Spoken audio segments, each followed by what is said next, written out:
Yan, meron tayong tanggap dito galing sa TikTok. Live ang kasama ko si Goody Carino. At ayan,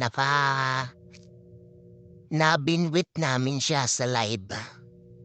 Pumunta naman siya kaagad at ayan, ginagawa na nga po natin dyan.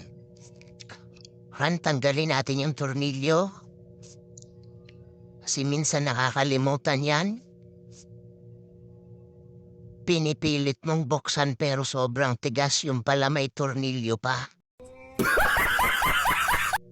Ayan, iniinitan po yan ng bahagya para lumambot yung mga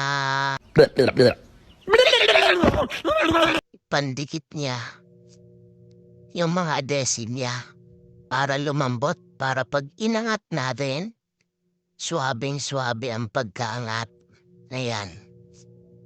Ikutin mo ng konti, buhusan ng likido, pampalambot yan ng pandikit. Yan. Ayan. Umangat na. Konting push na lang yan. Paikot. Aangat na yan.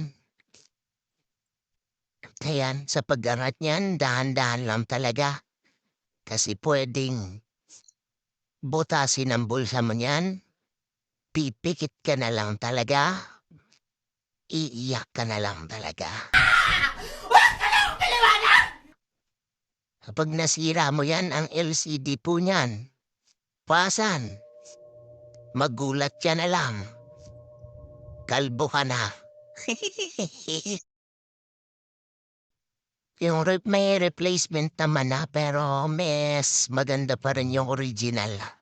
Ayan, original pa rin yung LCD niya. Yan, nire-repair lang po natin. Nag-green screen na lang daw yan bigla. Dapat talaga iwas-iwas kayo sa update, pero minsan talaga di may iwasan, kaya yan nangyayari. Yan. Pero may solusyon naman, kaya huwag kayo matakot. Yan nga lang, gagastos lang kayo ng konti. PM sa mga may gusto, presyo makatarungan lang. Location namin, SM Bacoor, 4th floor, Mobile World Store. PM na lang po kayo. At ayan, tapos na nga, pinakabit na natin. Tornilyo na lang ang kulang. Tapos na yan. Subukan natin. Ayan, goods na. Ayan, pausgahan na natin to.